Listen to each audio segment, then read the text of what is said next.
of questions. So For sure. we got this. We got this. Yeah. I don't love how we're starting the show. However, there have come some positive bits of news from over the pond over there in Serbia. So Jokic last night has a leg injury. This is with a little bit of time left in the first half. It's a big deal. This is obviously a huge deal. It rocks the internet. They're at 22-10, third in the West, but it's Nikola Jokic. And for a lot of us, we don't want to see this dude ever get hurt. And it's very odd to see him in pain on the ground. Preliminary reports coming out of Serbia, which is crazy to say, is that they've avoided serious injury, that it looks more of like a hyperextension situation.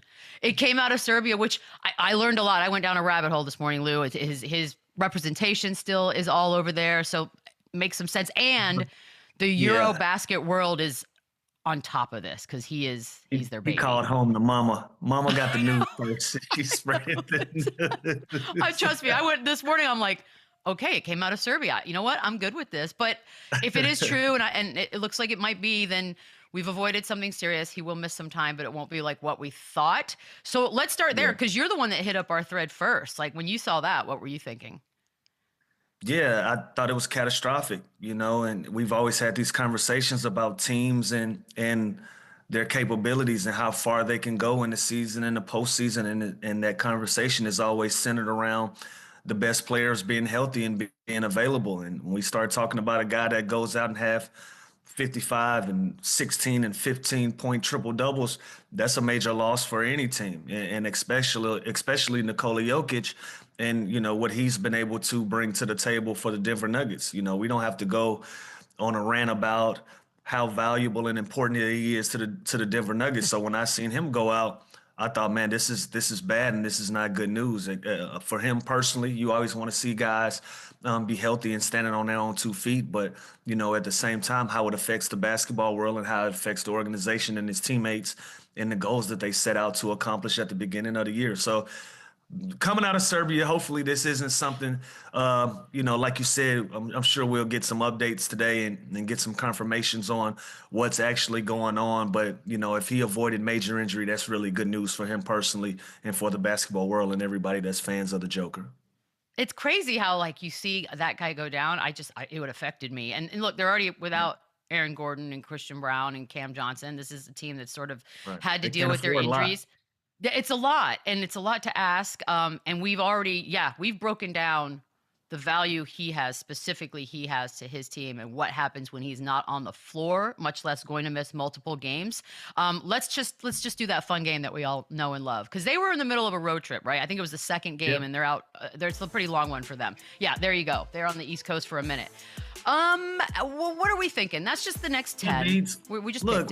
Looking at this schedule, it's favorable for them, right? If you would say that if you had Jokic in the lineup, this would be a favorable schedule for them. But now, you don't really know. On top of that, like you just mentioned, Braun is out of the lineup. Aaron Gordon is out of the lineup. Cam Johnson is out of the lineup. These are some major pieces, and now you have your MVP and you have your very best player out of the lineup.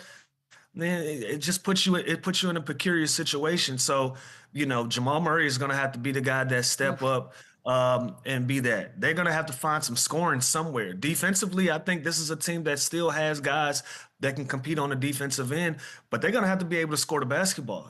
This is not old school ball where you can hold teams to 80 and 90 points and try to win a basketball game. You got to go put 110, 115, 120 on the board to give yourself an opportunity. That's something they've been accustomed to doing. Like last night, they scored 127 points, and that wasn't enough. You know what I mean? Right. And so they're going to have to find a new identity until he gets back on the floor, especially if it's going to be an extended amount of time. They're going to have to figure this thing out fast. And so, looking at that graphic of the schedule, Beads, it looks favorable on paper, but I don't know if they have enough talent to withstand it, especially with such a big gap. This isn't just somebody that's regular. We're talking about somebody that's averaging a triple-double with 30 to go with it and shooting 60% from the field.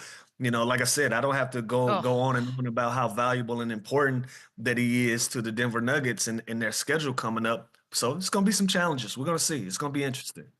You know what? Just to remain professional, it sucks. Like this sucks. There I we think go. that's how we all felt when this when this happened yesterday. And no disrespect to Miami, by the way, because they Right. did get the win last night. We should probably shine a little light on them as well. Because don't look now, Miami Heat doing that thing they do, where you're like, oh, maybe they are gonna be a bit of a problem. Three straight now, sixth in the Eastern Yeah. Conference, 18-15. Do they have when you watch them play? Is there enough there that you could see them as a possible 4 seed come end of season? Possibly. Possibly. You looking at the standings right here, like the three teams that I think are solidified are going to be the top three right now. The Pistons, Knicks, Celtics. Those are going to be the teams I think that are just going to interchange and they're going to stay in those spots. Where it gets interesting to me is Toronto. Are they the real deal? Is Orlando the real deal? What are the Sixers going to do? Are the Sixers going to get in this conversation as well? I also look at Cleveland at that 8th spot. Like I don't think that's a team that stays there either. It's a lot of different conversations coming out of Cleveland, but I don't think they stay there. So that's what makes it interesting for Miami at the spot that they're in. If they can continue to play this way, I think they go forward before they go backward. But it's a lot of teams right around them in the mix that have similar situations that are in the similar position that they're in.